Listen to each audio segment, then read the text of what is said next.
Hello and welcome back to Against the Storm. In our last episode, we gave an extended introduction to both the series and the game because we were welcoming brand new people, at least in theory, to the game given the 1.0 release yesterday and the availability on not just Steam and Epic and GOG, but also on Game Pass, and it's actually free or included with Game Pass. So some potential new viewers, and so we started a new series with, like I said, an extended intro and a little bit of extra explanation and a little extra loving care on how to, or what decisions to make, how the game works, and things like that. So we're going to continue that, although as I mentioned, it will be a little bit faster than the beginning of the last series a year or so ago when it launched on Steam Early Access, but still going to be a little bit explanatory as we kind of get into things. So before we unpause the game, let's go ahead and go through the things we left open. So first of all, we had building choices. I think we're going to go with either the provisioner or the kiln, but that's going to depend partially on which one of these we choose, which I think I decided to choose this one. And then also which orders we choose, which I think I'm going to choose to start with this one here, camps, because it's an easy one to accomplish. You just have to build these two camp buildings, which are fairly cheap and easy to build. So let's go ahead and do that as well. And then we can continue by looking at the rest of these orders. If we have 6 lizards, we can get a free trapper's camp, the larger trapper's camp, which if you didn't watch my video about how these the camps work, check that out, although it may have to upgrade the thing a little bit, but we talked about these also a little, the tutorial a little bit. We talked about these a little bit about how they work and what they mean and what they do and why you want the bigger ones at some point, I think, in the last episode. Also, a bonus to leather production, which isn't that useful here. I'm trying to think if there's any way to directly get farming in this besides having the one building that I don't believe have access to yet that will let you harvest or grow leather, and then also some bugs which can be used to make jerky, among other things. This is a really good choice because getting to 6 lizards will not be a challenge given that we're already at 4, so maybe even in the next year when we get our first caravan. But also between meat, insects, and bugs, eggs rather, excuse me, we have 2 of those available on the ground already. So that's kind of a really good one to have, or camp to have here.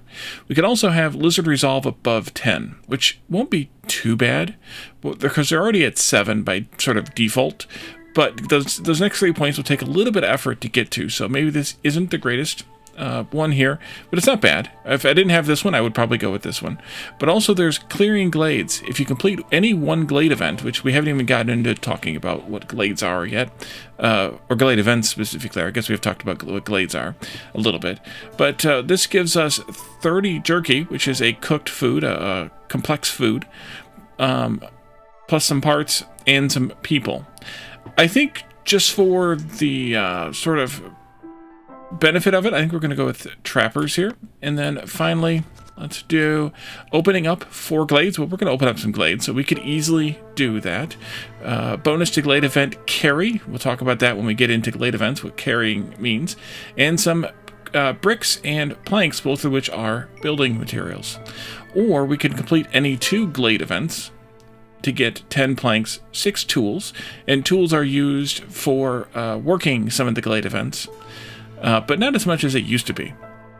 Plus 3 villagers, or we could have 1 ancient tablet that we want to deliver just to complete this order to get some food and some wildfire essence.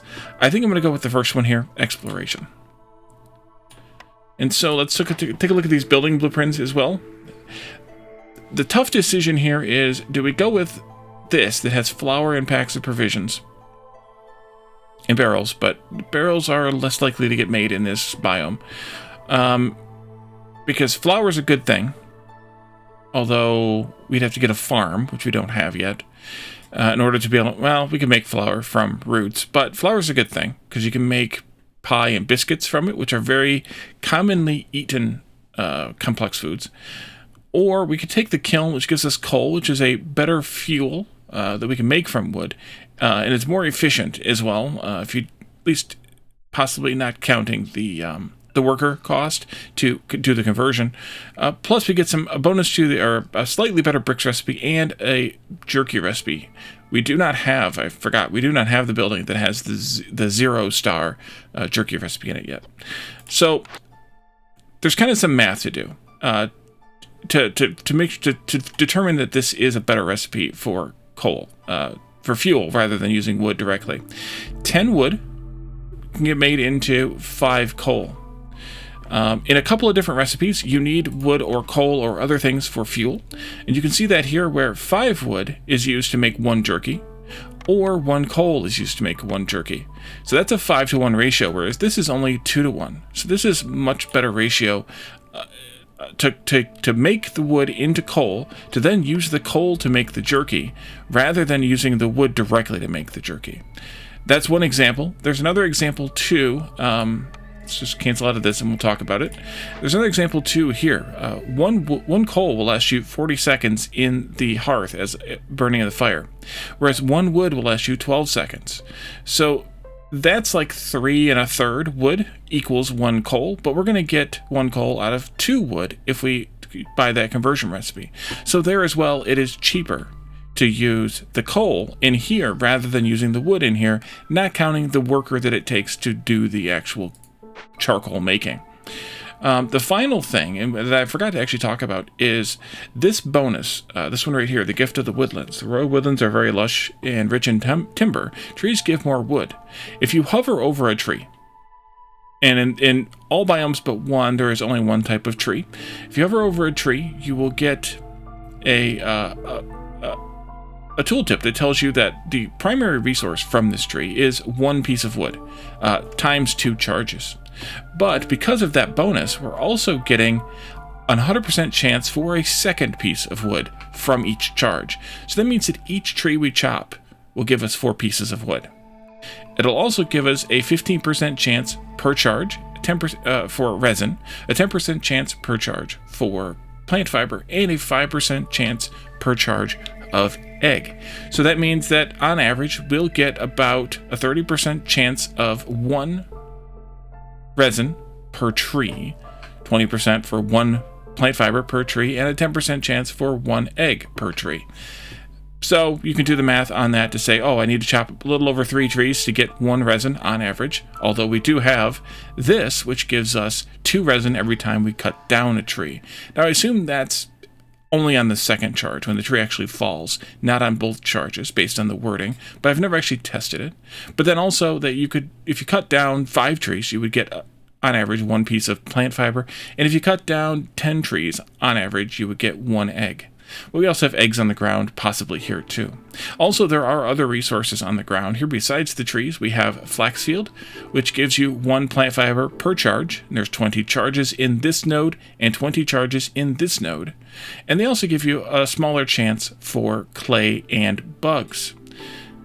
Finally, we have roots over here, which gives you 1 root per charge times 15 charges, and there are 2 stacks of those, or 2 nodes of those, and they give a 20% chance for herbs.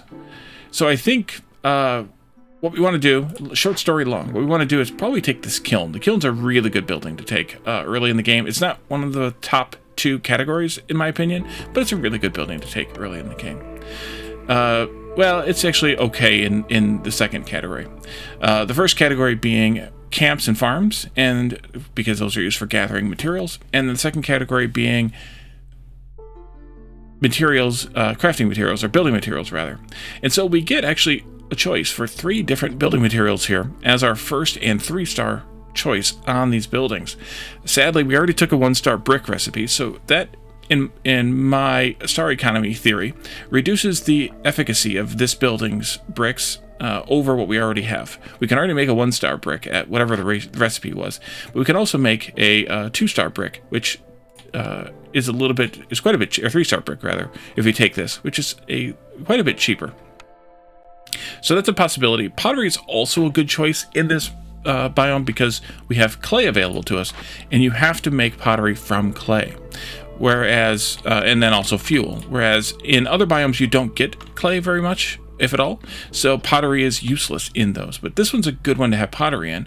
But given, again, that sort of star economy idea, it's not that great in this. And then crystallized dew is used for a couple of different things. The first of which is whenever a metal is called for. It's an alternate metal made from rainwater, which we'll talk about where rainwater is in a little bit, and other things, of course. Complementary to copper, which is the other metal, which we cannot get totally in this, or directly in this biome. But it's also used specifically for building fox houses. Now, of course, we don't have foxes unlocked yet, so we don't have to worry about that component. But that's a possibility that we might want to have a crystallized dew recipe, because it's going to be our only true source of metal in this biome because of that. So in some ways, I wish I wouldn't have taken the kiln now, because having this brick recipe, but we still have that good coal recipe. Second choice here, but so that even if we do the math, though, that still leaves this building at about 5 stars.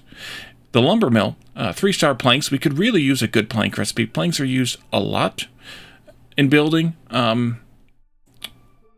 Not that bricks and fabric aren't, but planks are used a lot in building. So going from a 0 to a 3-star recipe is really, really good for them. Also, this building has a specialization bonus of wood, which means that once we have beavers, this building will be really useful. Whereas this building has a specialization bonus of rainwater, which is one of the fox specializations. So we won't be able to get the bonus from using this building that we would get from the foxes. However, I believe that the comfortable is just the comfortable. So the rainwater bonus is just the bonus that gives the +1 of resolve for the people who are working in it. So it's not going to give us a production bonus or anything. And then finally we have the Weaver, and the Weaver is a harpy building, and here we can make fabric at 3 stars. We can make trading gear, which is used by the harpies and the lizards as a service building resource, which we'll talk about later. And also packs of trade goods, which are kind of exactly what they sound like. They are packs of goods that you can use for trading. I think I'm going to go with the lumber mill. And then we have our choice of farms. These are all farm buildings. They're all built adjacent to fertile soil, and they produce 3 different types of items depending on 3 different items depending on which farm you have. So the plantation, while it does have 2 2-star recipes, these items also are pretty abundant in this biome, given that you can get plant fiber both from the trees and from the ground, and you can find berries on the ground. Also, neither of these items can be used to make flour, so that means that you do not have the ability from this to make pies and biscuits, which, like I said, are very popular food items. The small farm has vegetables, which we will be able to find on the ground here, potentially, and also grain, and the grain is at 2 stars, and that means that we're going to make twice as much grain per fertile soil tile than vegetables. It's likewise here, these are made at the same level as the grain is, and the grain can be turned into flour, and then those can be used to make the aforementioned items. And also the herb garden. And the herb garden grows roots, but only at 1 star, and herbs at 2 stars. The roots are also one of the 3 items that can be used to make flour. However, because this is a 1-star, we're going to get half as many per tile as we would get if we took the grain.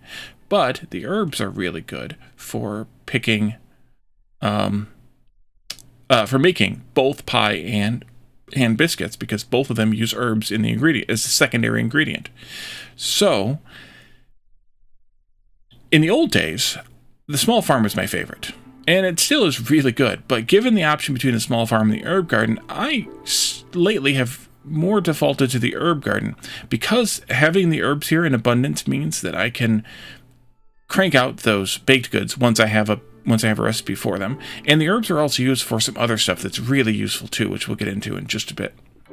So let's go with the herb garden. So now that gives us it's lighting up these icons here, and that's telling us that, hey, you took a building, or a building that is made and is selected in this menu, and in here we took 2 of them. So we're going to want to take those. We need to have some building materials made first, so we're going to keep working. Let's unpause, and we're going to have those ready to go soon-ish. But given that actually, given that the lumber mill costs bricks and fabric, and the kiln costs just bricks, let's make some bricks and some fabric, and not make planks and pipes here at the crude workstation. The first thing we need to do is assign somebody to work here. I'm going to put a lizard in here. There is no bonus for which species gets a bonus from working in here. The crude workstation is kind of like a starter building, so they do not get a bonus here. We're going to turn off the pipes because I don't want to make pipes at this point. We could make some later, but I'm not going to make them now. And based on what we just looked at, we don't need to make planks, although this needs planks. So we might want to make 2 planks. And in fact, I'm going to set this limit here to just make 2 planks. Just so it'll make 1 batch of them, and then they'll move on and come back and deal with it. For fabric, we needed 2, and then bricks we need 2 for there and 4 for there. We could just say, hey, just make 2 fabric, but we also know that we don't have, right now, a way of making fabric otherwise. So we might as well make it a little bit extra and have some in a buffer. I'm going to leave it selected here. This radio button, this radio menu comes out to let you select which item or items you want to use for the recipe. I'm going to leave it at plant fiber because I know we're going to get some of that from the trees, and we're also going to start picking it up off the ground over here. Maybe soon, maybe not. But when you pull out this menu, you can select more than 1 item by just clicking them. You can select no items if you want by clicking off all of them. Or you can also say, well, if I have, let's say, plant fiber and reeds available in my town, I want them to use either one, but I want them to use the plant fiber first. And as you can see in the tooltip there, hold shift to change priority. If you hold down your shift key and click, you get a little 1 up here. And these priority numbers here work the same as the priority numbers we were looking at here in the fuel, where you can say I want to use wood more than anything else as a burnable fuel, for example. You can also do the same here to say, hey, lizard, I want you to make the bricks first. You can set that to level 1, and then they will make those bricks first. If I set this to 4 bricks, by the way, because that's what the kiln was going to take, and then I want them to use the clay first whenever we get some, because we're probably not going to see much, if any, stone in this biome. We'll just have them use the clay and not have the select of the stone. But I'm going to deselect this because we shouldn't see any reeds in this biome anyway, and I don't like having it there. If you keep holding shift, by the way, and keep clicking this, you'll go up to 3, and then it'll reset down to 0, I guess, or neutral. Just so you know what the difference is there. So what's going to happen here is this lizard's going to go and gather some of these building materials, or these crafting materials rather, from the storage and bring them back over here. And then they're going to start crafting these things. They're going to do the bricks first. Once we have 4 bricks, which means 2 crafts, because they make 2 per crafting cycle. It's going to take 56 seconds to do each crafting cycle. Once they have the 4 bricks in storage, then they will start working on either planks or fabric, because they're both 0, and then they'll make the other one, and so on until just make one of them at random until they meet these limits. Now, these limits are set here as a matter of I guess static configuration or specific configuration. We'll get into where you can enter these limits in that are persistent from town to town a little bit later, once we have a few more buildings to do a little bit more recipe selection on. So let's unpause and we can let the game run a little bit. I want to set up a couple of camps here for the stonecutter. Even though we don't have any stone or clay or sea marrow for the stonecutter to do, we do have this here, this camp need.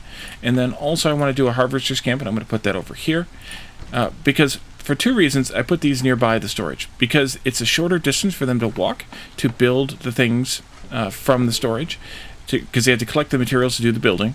And then secondarily, this one here specifically because it's being used by or at these nodes to do the gathering. We're not going to put anybody to work in here because we don't have any of these things to gather yet. If we did, you would see icons like this light up even on the edge of the map like that. So that's kind of a good hint to tell you, hey, you've got stuff to collect for that building somewhere. Let's see here. And then we're going to put somebody to work in there, I think. But I think I'm also, or for a little while, maybe. No, I think I'll leave it alone. I think I'll leave you alone here. You didn't make the bricks because you don't have the clay, right? We need to get this going to get that small chance of clay until we find some other clay. So let's put in another lizard there. Just kind of random choice, I think. You know what? Let's open this glade up. Just go right up there. Ooh, I put that backwards. The arrow was pointing in the wrong direction, so they were having to walk around the building or through the building. They do slow down when they have to walk through a building, by the way. And open that up. But we also have roots here and eggs here. We've opened a glade. Good, we can talk about glades now. So by cutting down enough trees, and we'll see the tree fall here when the game unpauses. I have, by the way, in the options, I have a gameplay auto pause set for when a small glade is discovered. Pause the game. That way, I am triggered to immediately notice this icon, because I have a bad habit of not noticing this icon. And coming over here and seeing what's in this glade. This icon will, by mousing over this icon, it'll tell you a summary of everything that's in the glade. So we have drizzling nest, which is eggs. You can see those right here. We have moss broccoli, which you can see over here. I just generically call those vegetables usually, or just broccoli. And then a small abandoned cache, which is here in the center of the glade behind this icon, so you can't see it right now. And then I'm just going to right mouse click on this to see what's behind it, and that's this. Now, small abandoned cache, what is that for? Well, it's an abandoned cache of goods. This could be a lost shipment or something much more valuable. And we have two choices, and this is a glade event, by the way. You can see that here in the yellow text. It's a glade event of type cache. So all caches, they're small, medium, and large ones, will be of glade event type cache consistently. And this also has a specialization bonus, by the way, of forest. And it's the proficiency bonus, which means it's the additional productivity bonus. This forest proficiency bonus is specific to foxes alone, so we're not going to get any benefit from anybody who's opening this outside of just what they're getting. So every glade event will give you a choice, or will give you an objective. Sometimes, and most times, two objectives here under this requirement section. It'll also tell you how much time it will take to work the event. There's a bit of a qualifier in that, which I'll cover in a minute. The first option here is to break it open. We need to provide some stone, or some sea marrow, or some training gear to break that cache open. And if we break it open, after the minute passes, we will find in that cache 30 berries and 30 grain, and then they will have to, personal people we assign to work this event, will have to carry those materials from this spot into the nearest storage to deliver them to the storage. Once all those items are cleared out of there, this little box here on the world map or on the town map here will just disappear, and then it's gone. Alternatively, we could choose to send it to the Citadel. Now, sometimes the actions here have a little symbol on them. Like this one here has a little crown symbol. And that symbol indicates a type of action that fits a category, the category of that type of action. And all cache send to Citadel actions will always be a loyalty action. And this decision is marked as loyalty. Your choice here can influence certain perks, orders, etc. So by having and providing 5 tools to, do something with the cache to be able to prepare it to send to the Citadel, then they send it off. There's no action involved in sending it off. Once this 2 minutes passes, because the sending takes 2 minutes, whereas the breaking open takes 1. Once they get this 2 minutes passes here, then we will get a half of a reputation point, and that's the blue bar down here, which we can talk about once it starts moving. And also 10 amber. And amber is money, basically, in the game. It's kind of your generic, your neutral currency. You can make it in one specific building that is very rarely discovered, but generally speaking, it is just used as your currency that you use to balance out trades, basically. So right now we have none of these things nor these, so we can't do a thing with this right now. But later we can come back to this and see if we want to do the break open or the send to Citadel option. In the meantime, you can see this tree's falling over because that's the tree that let us into the glade, and that fell over as soon as the unpause happened. Now we finished this order. This order will give us, because I want to open this up here to show you what it'll give us. It'll give us these items we talked about before, but it'll also give us one more thing, a reputation point. So let's talk about reputation before I complete or deliver this order, which you can also do by just clicking this checkbox button here. So reputation is this blue bar down here. There are, at Pioneer, there are 14 reputation points, and every time you earn a full reputation point, you will every time you earn any reputation, whether it's a full point from, say, turning in an order, or a half a point from this blue bar will move, and every time you earn multiples of one whole reputation point, and you cross one of these little lines, something will possibly be able to happen. If the little line has the blue dot, you get another blueprint choice. If the little line has nothing below it, then you don't get anything, but each line signifies one reputation point, and there are 14 bars ending at the end of that line. Also, on the flip side here, in the red bar, is 14 impatience points. And so the game boils down to a race, basically. The race is, can I get this bar to move all the way to the end before this bar moves all the way to the end? And there's ways that you can help this one from moving as fast as you can stop this one from moving, or reverse it, or subtract some out of it, or things like that. And one way to subtract some out of it is by crossing one of these lines. Every time you cross one of these, or hit one of these lines, not only do you gain that whole reputation point and possibly get that blueprint to unlock, you subtract one whole impatience point from the impatience bar. Not every whole point you gain, but every time you cross one of these lines. So, which may sound like it may sound like the same to you, but it's actually slightly different, and there's a few cases later in the game where it will actually make a difference to your favor, I think, in most of those cases. But just think of it as every time you cross this line, this bar loses one whole point. So, because the Queen's Impatience right now is at 0.86, that is, it's not past 1 yet, I don't want to turn this in yet, because I want to get the best bang for my buck for taking that whole point by waiting until this one is at least at 1.0. So we're going to wait a little bit to turn this in. Otherwise, we'd only subtract 0.86 and now 0.89, and you're not getting as good value out of it, in my opinion. So I don't do that. I try not to do that. Sometimes you do, but I try not to. All right, so we're going to kind of keep helping them with the road here, because if they have roads, they move a little bit faster. But we also need to work on another thing before the storm gets here, and that's housing. Each person that you have in your town likes... Actually, let's leave the game running. It's fine. Each person in your town likes to have a place to live.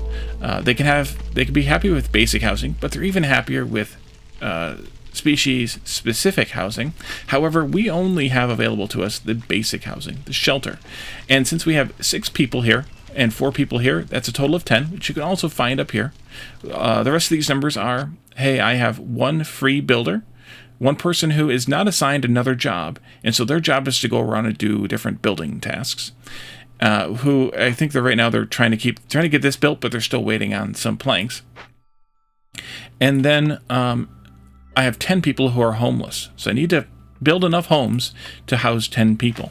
Well, I only have 1 type of home, the shelter. This is the basic shelter.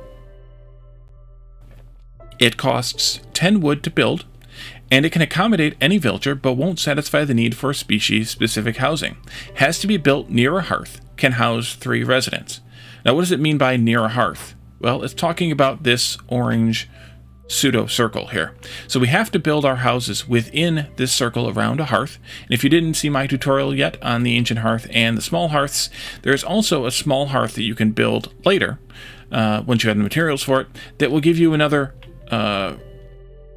basically circle that you can build in, and the circles cannot overlap, which we'll talk about when we can actually build one of these. But you have to build it, say, there or further, or say, there or whatever, or you can build them like this, but not like this. You can build them further out, but you cannot build them closer than where the circles touch. They cannot overlap. So we'll talk about that when we get there, but suffice it to say, housing has to be built in an orange pseudo circle.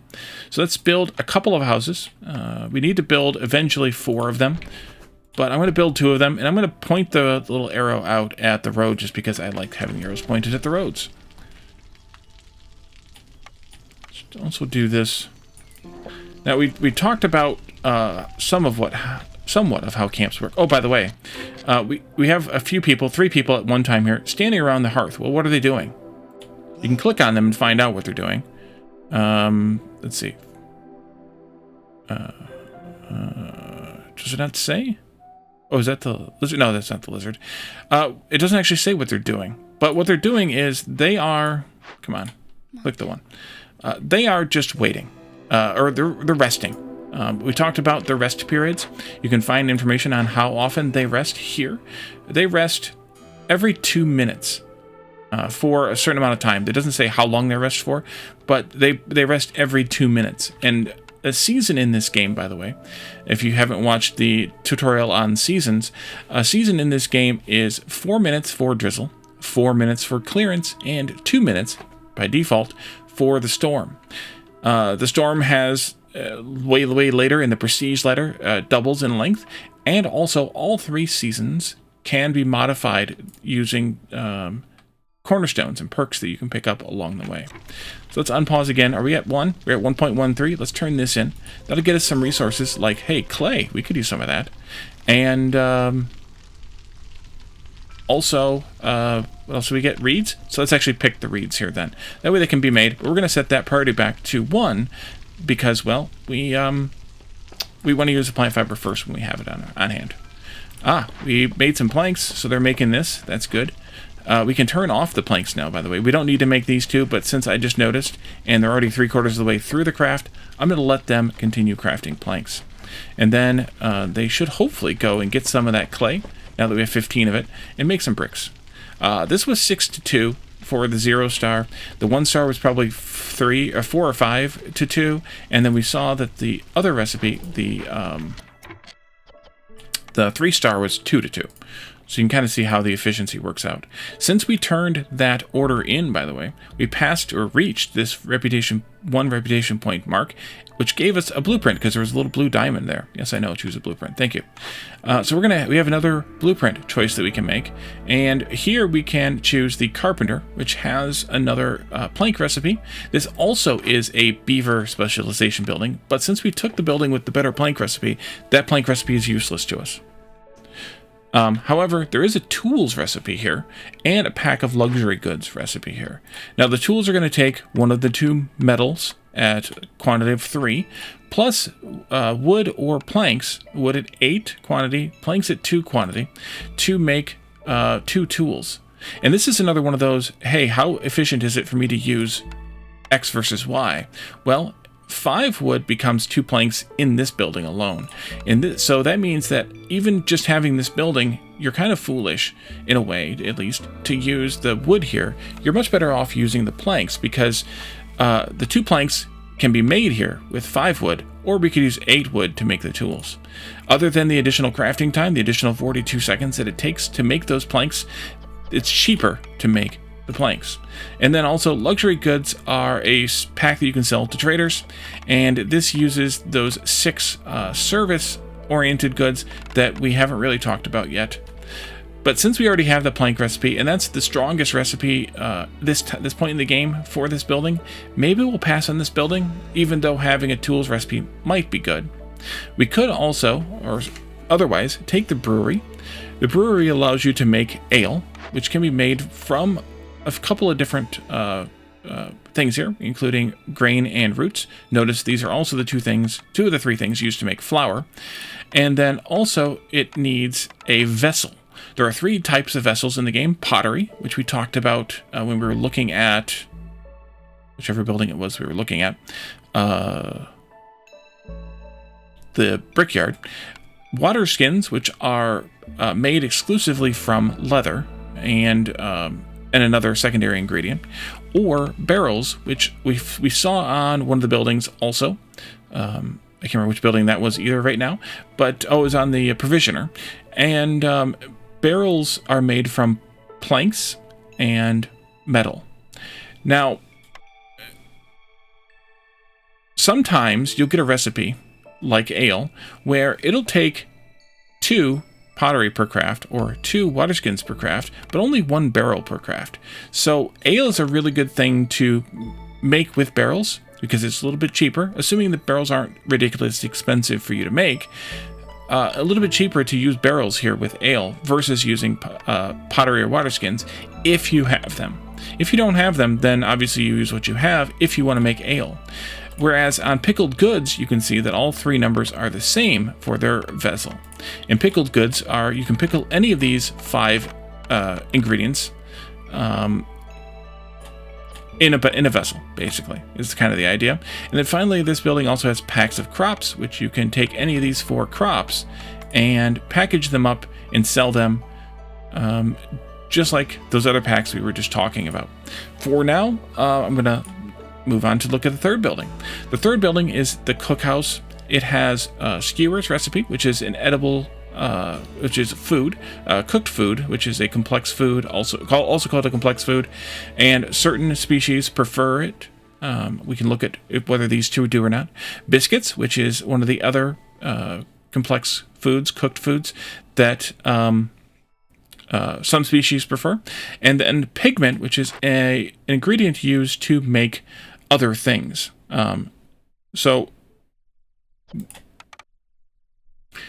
Pigment's made from one of these 4 items in different quantities depending on the item. You can see the coal is a little bit cheaper to make pigment than these, but it's only if coal is cheap for you to make. This building also has a specialization bonus of warmth, which is the lizards. This one has a specialization bonus of brewing, which is the humans, and this one has a specialization bonus of wood, which is beavers. Who likes skewers? Who likes biscuits? Humans like biscuits. They do not like skewers. Lizards like skewers. They do not like biscuits. And if I remember correctly, beavers like biscuits, but not skewers. But don't quote me strictly on that. We could look, though, because we can go in the encyclopedia and in species and see. Biscuits, no skewers. Okay, good. I was right. Sometimes I remember things. So this building choice is horrible. In my opinion, at this stage, given what I've already chosen, I don't like this choice. But I think, given my proclivities for things, I think I would go with the cookhouse here. And that puts the building here in... So sometimes these production buildings will be in the food production because they primarily produce food. Not exclusively, because one of these is not a food recipe, but they primarily produce food. All right, so let's unpause again. We could put a worker in here to start collecting rainwater. Notice that this icon, if you didn't notice it earlier, changes to match the season. So this building will gather rainwater depending upon which season you're in. But since we only have one builder and I have things to build, I don't want to do that. Let's move this maybe over here and mark a few of these trees like that, I think. One other thing we have to build in our town to make everything kind of happy is we want to upgrade the hearth level. And I mentioned this earlier, but then I said we're going to talk about it later. Now is later. A hearth level, of which we can only actually do the first one, encampment, is achieved by having a certain number of people living in homes in this hearth's circle, and having a certain number of decorations of a certain type or certain types. So we need to have 8 people living in homes, which means we need to have at least 3 of these houses built. And we also need to have 4 decorations of type comfort, which is symbolized by the green color. And so how do we do that? Well, we're already building the homes, and the people automatically move into the homes once they're built. But the decorations is a whole category here. Now, we don't have many choices, but it's a whole category. And you can see 3 different colors here: yellow, red, blue, and yellow. Green, blue, and yellow. Well, geez. Green is comfort, so those are the ones we need to build. Every one of these decorations costs 2 wood to build per tile. All 4 of these are single tile decorations, so we would need to build 4 of them of any combination. But the park is a 4 tile. You can see it counts as 4 decorations of its type, whereas these only count as 1 because they're only a single thing. So for this one, we can build 1 of these, which counts as 4 decorations, but it also costs 4 times as much. In terms of worker efficiency, it's actually better to build the park rather than building 4 of these, because they will have to go to the storage, grab 2 wood, deliver it, go back to the storage, grab 2 wood for the next one, deliver it, and so on. Whereas this one, they can grab as much as they can carry, which I believe is 5 at this point in time, and then they can go back and carry 3 more, and then they can build the park, and there's 4 decorations in 2 carry trips. It's a little bit more efficient. So I usually build the park as my first one, and then when you get down into the blues and the yellows, then they are their own categories, and they also have single tiles and quad tiles, and I think all the yellows that are buildable are singles, but we'll talk about that when we actually need to. So this also has to be put into the yellow or the orange circle, and I'm just going to put it way over here, kind of near the end of the map, but still within the circle, but also I'm spacing it out, as you can see, in increments of 2. And that's so that I can put maybe houses in there and make them fit properly, or maybe some other buildings that are 2 by 2 here. So I put it out 4 spaces away from the road so that there can be some more stuff put in here later. Now the houses, the people will never actually go to their houses. There was a version at one point in the early access period where they did, and it was retconned because it was a little bit of a challenge. So technically these houses can be as far out as possible in the ring, but I like to make my towns kind of laid out in grids, so I do the grid layout. All right, we have about a minute and a half left in the clearance, and then we go into the storm, our first storm. We're finally getting toward the end of the first year, and when we get the storm, of course, we're going to have this effect immediately, and if we had hit hostility 1, which we haven't, then we would also hit this effect immediately. Although this effect won't take effect until if and when we actually opened a glade. But I'm having them chop some of these trees still, and we're going to build another shelter right here in a space they've cleared, and then we'll build another one right there once they clear those last couple of trees that are in the way. You can see that they're in the way by the fact that there are red squares in the space that I want to build this in. It's telling you that there's a conflict in what's there, so we have to wait for a little bit yet. But by building, by the way, enough housing and enough decorations, we can achieve this, which means that we can upgrade to the first hearth level of encampment, and that will grant +2 to global resolve, and also this resistance to corruption, which is the blight mechanic, which we will talk about once we step up to a difficulty level that includes the blight mechanic. So the next one after this one, veteran. But the important part here is that we get +2 to global resolve, which makes our people even happier, which is good. Remember when I said that we probably wouldn't get the lizards up to resolve of 10? I think it was 10 for the one order. Yeah, we're at 12. Oopsie. Now, when this hits, we have -4 to global resolve for each hostility level, which means that they immediately lose 4 hostility. Or 4 global resolve, sorry, because we're at hostility 0. That's the first level, and then it adds 4 more at level 1, so it's -8, level 2, -12, etc., etc.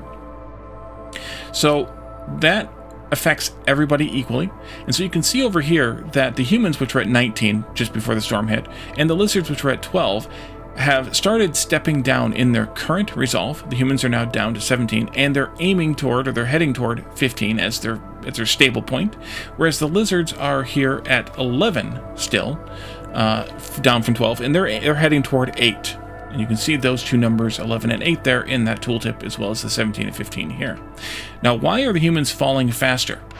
That's also found in the species listing here in the encyclopedia, and that is resilience. Resilient means that resilience shows how fast resolve reacts to change. A highly resilient species reacts very slowly to resolve effects, while humans have a low resilience. Lizards have a high resilience. That means that when you have a change, like, for example, the looming darkness kicking in, the humans will drop to their target and also jump up to their target after the storm is over very fast. Whereas the lizards will will crawl down slowly and crawl back up more slowly. However, these numbers are going to change as more and more people are housed, because then more and more people get this basic housing bonus. You can see here that we have 5 humans that are housed in basic housing and 1 that is not, whereas here we have 1 lizard that is housed and 3 that are not. That's the 4. The 1 and the 4 are the 4 here. So, or 1 and 3 rather, are the 4 there. So we have that.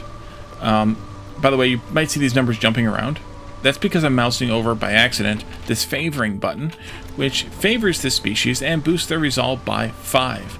Other species will suffer -5 to resolve. So you only want to do this if maybe one species is going negative, because negative is bad. And you won't cause another one to go negative by doing so, or something along that line. The other thing I wanted to talk about is this rotting wood forest mystery. We talked about it earlier in the last episode. Because we are at hostility 0, we cannot be affected by either creeping shadows or rotting wood, because they are at a higher resolve level or higher hostility level than we are currently at. That's why these are still gray and have the numbers below them. If they were affecting us now, they would look more like the way this one looks, with the storm icon above and the sort of popping out icon like that. So we have so we don't have to worry about cutting trees that will not give us any wood, nor do we have to worry about opening glades during the storm. So we could, if we wanted to, open a glade during the storm.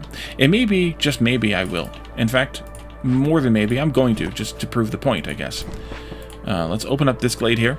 I'm going to look at these modifiers also, and I'm going to use the shift modifier to give me a smaller wand, just so I can mark like 2, maybe 3 trees here, instead of marking a whole bunch of them or more of them at one time. I can also use the control, as I did at the end of the last episode, to only mark trees that do not open a glade. So like if I wanted to mark those 4 trees there, for say this one to harvest, as well as those ones that are already marked. And I can also hold Alt to clear markings instead, which will just kind of do the opposite of what this one does. And this clear marked trees wand has the same 2 of the same modifiers, and they do the exact same thing. They do the Alt does the opposite wand, and Shift uses the smaller wand. So let's unpause again. We're also already halfway through the storm, because remember, the storm is only 2 minutes, whereas the other 2 seasons were 4 minutes each.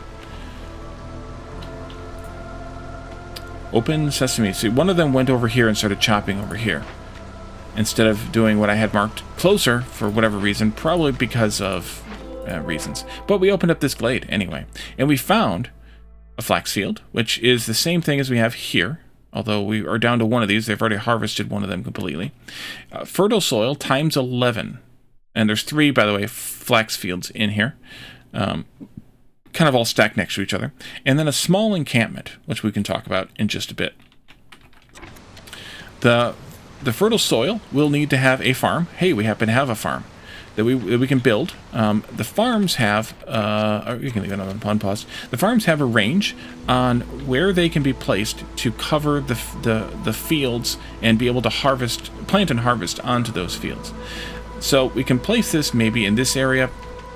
We can't place it here to get all of them. You don't want to place it on top of, because then you're losing those. You could place it back here. You could place it over here. I think I want to place it right here. So I want to make sure that those 2 trees are both marked.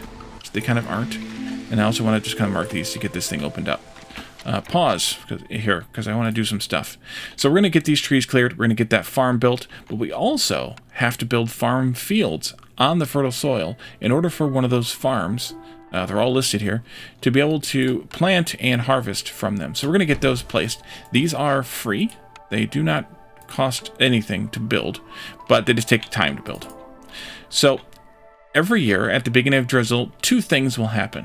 One for sure, and one might be delayed depending on decisions. The first one, which is your cornerstone. Every year after the first year, you get a cornerstone at the beginning of drizzle.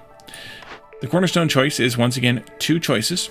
We can do, and these are both legendary quality. You can see the orange box there. We can choose to have rich glades, which gives us additional charges on resource nodes on the ground. So 5 more charges for small resource nodes and 15 more charges on large resource nodes. We haven't seen large ones yet, but large ones are a 2x2 square, a square of 4, whereas the small ones are obviously just a single tile or single square on the ground. Kind of similar in a way to the decorations, whereas this one's a 4, and the rest of them were singles. So back to the cornerstone. So that's a good one. You get more resources every time you harvest, or every time you're working a patch. So that's kind of a good thing. Otherwise, we could take secure perimeter. Securing the deadliest corners of the forest will make it a lot less terrifying. Every discovered forbidden glade lowers the hostility gained from dangerous and forbidden glades by 3, and from small glades by 2. The bonus is added retroactively, and that's an important, very important sentence, because if this came up toward the end of the game, once you had opened up a bunch of glades, then if this didn't happen retroactively, then it wouldn't make a difference for all the glades you had opened up. Whereas because it is a retroactive bonus, then if we'd opened up 10 glades right now, it would subtract the appropriate amount of hostility from opening each of those glades. Now, of course, we haven't talked much about hostility yet, or how it's calculated yet, but that's actually a pretty interesting one. Now, of course, we haven't opened any forbidden or dangerous glades yet, but also we haven't opened any forbidden glades to trigger this yet, and I don't know if we're going to in this town or not, because forbidden glades are tough, and we're only playing at Pioneer, so they're probably not as tough, but they're still tough. So I don't think at this point in time I would take this particular cornerstone, because we have to open forbidden glades to use it, and then once we use it, then we can actually get this reduction in hostility. So I think I'm going to take rich glades instead and get some extra materials. Now, unfortunately, because I already popped this glade open, it does not affect any resource nodes that we already have. These still have 20, just as these had 20. And all the way, also you can see here how many charges have been pulled. 4 of them so far, so there's 16 left. However, the next glade we open will be affected by that rich glade's cornerstone. There's a second thing that happened when the year popped, and this is the one that could be slightly delayed. And the reason it can be slightly delayed is the next group won't be sent until you accept this one. It should also say won't be sent until 10 minutes after you accept this one. Because if I let this one sit here and flash, and I continue playing the game, unpause and continue playing the game, nothing happens with this group.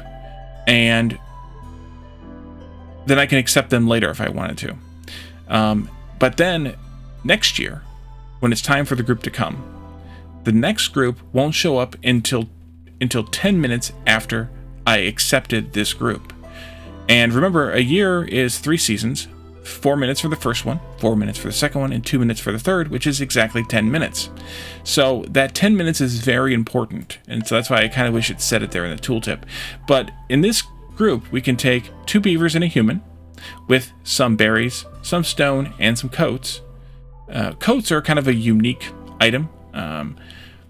They're a little bit like a service item in that they provide specific happiness to people, but they're also a little bit like a food in that they don't require a service building to be used.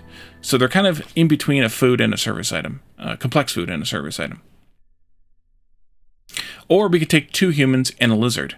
Now, we do have the objective here to get to 6 lizards. We need 2 lizards. This won't help directly, but it would help partially.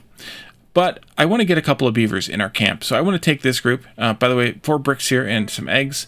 I want to take this group. These coats will be helpful because it'll make the humans and the beavers happy for at least a little while. 3 of them for a little while. And then maybe later we'll get the ability to make coats, and then we can make more of them happy more consistently. So let's take this group here. The first thing I want to do with these beavers is I want to put them into one of these camps. One into each of these camps, I think. It's because they get that bonus, and so they've got this wheel around them, the proficiency symbol. This worker has a 10% chance of doubling their yield, or a 10% additional chance of doubling their yield. Did we make, by the way, the bricks? We did make the bricks. Okay, so let's turn off the brick recipe. And we can also come in here into the ingredients in this warehouse tab and send the clay back to the warehouse. And also, let's send the wood back to the warehouse, because we don't need that here anymore either. Let's go ahead and put that down to 0 priority as well, just so it goes back into the normal order. So your job now is to make fabric and fabric alone.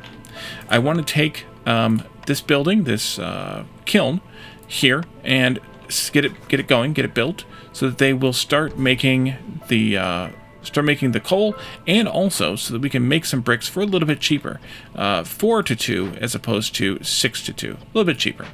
And so let's well, I was going to say let's unpause, but actually, given the time, I think we should just leave this here and come back in the next episode and continue with year 2.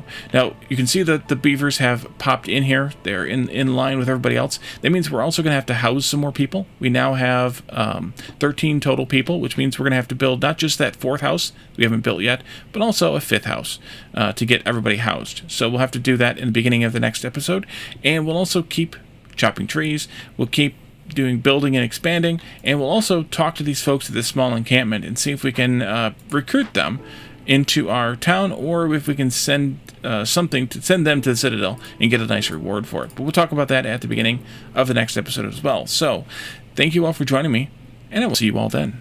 Bye for now.